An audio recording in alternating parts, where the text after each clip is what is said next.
প্রিয় ভাই ও বোনেরা, আসসালামু আলাইকুম। আশা করি আপনারা সবাই ভালো আছেন। তা আমি আজকে আপনাদের সঙ্গে শেয়ার করব আপনারা কিভাবে আপনার দেশি মুরগিকে রোগ প্রতিরোধ ক্ষমতাটা বৃদ্ধি করবেন, সেটা আমি আপনাদেরকে বিস্তারিত ভিডিওর মাধ্যমে দেখা দেব। তো যে সকল ভাই ও বোনেরা যারা গ্রামে বসবাস করেন, আপনারা যদি চান যে আপনার দেশি মুরগিকে ওষুধ ছাড়া লালন পালন করার জন্য, তাহলে কিন্তু খুব সহজে আপনারা এটা করতে পারবেন। বিশেষ করে যারা গ্রামের বোনেরা আছেন, অবশ্যই যারা 5টা 10টা 7টা মুরগি লালন পালন করছেন, অবশ্যই তাদের খরচটা কমানোটা প্রয়োজন। এবং আপনি যত ওষুধ খরচ কমাবেন, ততটাই কিন্তু আপনি সফলতার দ্বার প্রান্তে পৌঁছাতে পারবেন। তো যে সকল বোনেরা আর কি যারা দেশি মুরগি লালন পালন করতে চাচ্ছেন বা লালন পালন করবেন, এরকম একটা পরিকল্পনা নিয়েছেন, তো তাদের জন্য খুব সহজে আমি যে ভিডিওটা দেখাবো, খুব সহজে আপনারা চাইলে অল্প টাকার মধ্যে আপনারা দেশি মুরগির খামারটা করতে পারবেন। বিশেষ করে আপনারা যদি 4টা 5টা মুরগি পালন করেন, তাহলে কিন্তু এই শীতের সময় সুস্থ রাখাটা কিন্তু খুব কঠিন একটা কাজ না। তার কারণ আপনি যদি আমার ভিডিওগুলো দেখেন, তাহলে আপনারা দেখতে পারবেন যে আমি কিন্তু ঘরোয়া চিকিৎসাটাকে আমি প্রাধান্য দিচ্ছি। তার কারণ আপনারা টাকা বাদে কিভাবে আপনারা দেশি মুরগিকে সুস্থ রাখবেন, এটাই কিন্তু বড় একটা ক্যাপাসিটি। তার কারণ আপনি যদি টাকা ছাড়া দেশি মুরগিকে সুস্থ রাখতে পারেন বা মুরগিগুলোকে সুস্থ রাখতে পারেন, তাহলে কিন্তু আপনারা সফলতার দ্বার প্রান্তে পৌঁছাতে পারবেন। তার কারণ একটা অ্যান্ডোসিন বা কক্সিকে বা সিপ্রো, মাইক্রোনিড, এই ধরনের ওষুধের দাম কিন্তু অনেক বেশি। আপনার 150 টাকার নিচেই কোনো ঠান্ডার কোনো ওষুধ আপনি পাবেন না, 100 মিলির ওষুধটা।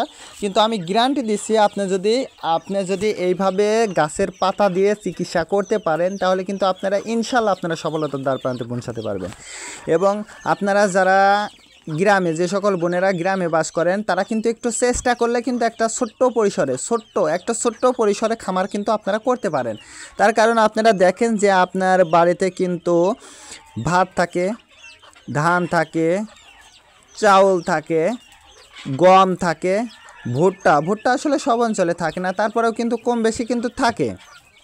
আর গ্রামে কিন্তু এখন প্রত্যেকটা বাড়িতেই কিন্তু দেখবেন যে গরু আছে, আর গরু নিয়ে আসলে কিন্তু ছালটা কিন্তু থাকবেই।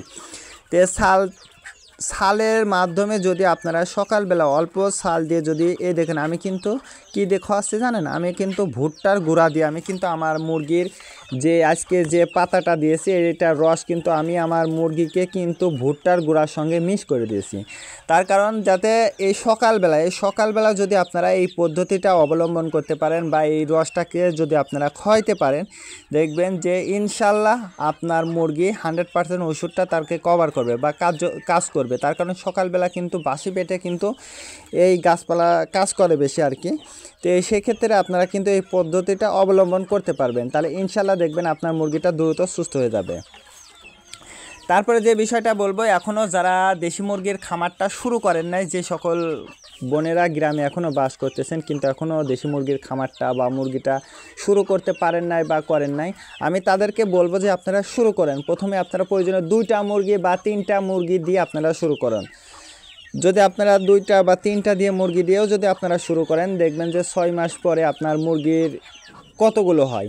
তার কারণে আপনার অনেক মুরগি হয়ে যাবে। তার কারণে আপনি যদি 3টা মুরগি 10টা করে যদি ডিম বসান, তাও 30টা ছাও পাচ্ছেন, বাচ্চা পাচ্ছেন। 30টা বাচ্চা যদি আপনি ভালোভাবে লালন পালন করতে পারেন, ইনশাল্লাহ আপনি ওই জায়গায় 25টা বাচ্চা ইনশাল্লাহ পাবেন। যদি আপনি প্রতিনিয়ত যদি মুরগিগুলো পরিচর্যা করতে পারেন, খাবারটা খাওয়াইতে পারেন এবং এই গাছপালা দিয়েও যদি আপনারা চিকিৎসা দেন, তাহলে কিন্তু আপনার চিকিৎসা খরচটাও কিন্তু কম হবে। সেক্ষেত্রে কিন্তু অবশ্যই আপনি দেশি মুরগিতে লাভবান হবেন।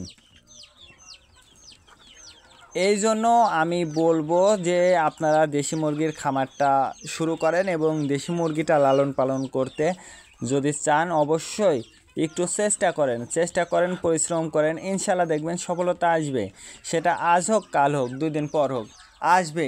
তাই বলে আপনারা একটু চেষ্টা করে দেখতে পারেন। আর বিশেষ করে আপনার গ্রামে যারা বাস করেন, বিশেষ করে যে সকল বোনেরা, তারা যদি চেষ্টা করেন যে আপনার কিন্তু খাবার খরচটা কিন্তু লাগবে না। যদি কোন কীভাবে খাবার খরচ লাগবে না, দেশি মুরগি পুষবো খাবার খরচ লাগবে না, দেখুন যদি আপনার রাতে রান্না করেন তাহলে কিন্তু সকালবেলা কিন্তু কিছু ভাত বেঁচেই থাকে। ওইটাই যদি আপনি সকালবেলা যদি আপনার দেশি মুরগিকে খেতে দিতে পারেন তাহলে দেখবেন যে ইনশাল্লাহ আপনার খাবার খরচ কমে গেছে। এবং আপনার বাড়িতে কিন্তু ধান থাকে, গম থাকে, ওইটা দিয়েও যদি আপনারা লালন পালন করেন তাও কিন্তু আপনার খাবার খরচের কোনো প্রয়োজন হচ্ছে না। আর এই যে এই রকম যদি আপনারা এই যে আমি যে পাতা দিয়ে আজকে ওষুধটা তৈরি করবো রোগ প্রতিরোধ ক্ষমতার বৃদ্ধির জন্য এবং এই ঠান্ডাজনিত সমস্যার কারণে, খুব সহজ। আপনারা সকালবেলা একটু চেষ্টা করবেন যে এই পাতাগুলো আপনার মুরগিকে খাওয়ানোর জন্য।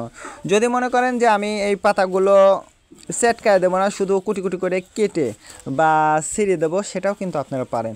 বিশেষ করে যারা খাঁচাতে দেশি মুরগিটা লালন পালন করেন, অবশ্যই আপনারা যদি চান তাহলে কিন্তু এই লতারটা আপনি ছিঁড়ে নিয়ে যায় ওই খাঁচার সঙ্গে যদি বেঁধে দেন, তাও কিন্তু এই বাচ্চাগুলো কিন্তু ঠোকায় ঠোকায় এই পাতা কিন্তু খেয়ে ফেলবে। সেক্ষেত্রে কিন্তু আপনার ওষুধ খরচটা কিন্তু লাগছে না। আর আপনার ওষুধ খরচটা যদি না লাগে তাহলে কিন্তু আর কিছুই লাগতেছে না। সেক্ষেত্রে কিন্তু আপনি খুব সহজে আপনারা দেশি মুরগির কিন্তু লালন পালন করতে পারবেন এবং সফলতা আসবে ইনশাল্লাহ। তো দেখুন আমি কিন্তু এই পাতাটার নাম হচ্ছে লতারের পাতা।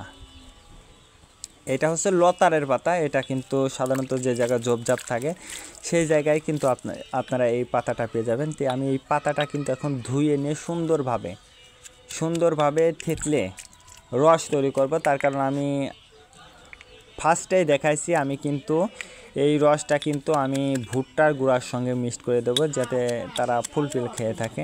তো এই জন্যই আমি এই ভুট্টার গুঁড়ার সঙ্গে মিক্সড করে দিয়েছি আর কি। তে আমি এটা এখন বাটবো, বেটে রস বের করব। আর একটা বিষয় সেটা হচ্ছে আপনার যতগুলো